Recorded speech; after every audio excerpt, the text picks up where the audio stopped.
All right, driver's side headers are in. Shout out to Schoenfeld because I was really scared about this side, but all I did is I took some pictures of the old headers in the car and gave them the measurements, mainly that one because you could see I'm actually touching, so I'm gonna have to do some mods there. But anyway, it's close to the steering shaft there, but they got me the right headers, and here's the here's the old ones. Obviously, those had to go. So one down, one to go.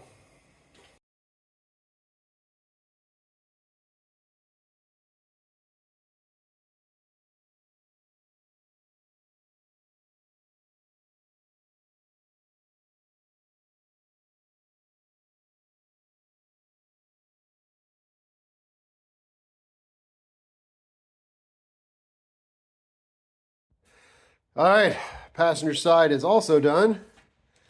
Seems to fit. Everything is clear on this side, so that's great. Well, actually, is that hitting? Ah, that is hitting. Shnikes. Okay, nothing a hammer can't fix. Old one's gone now.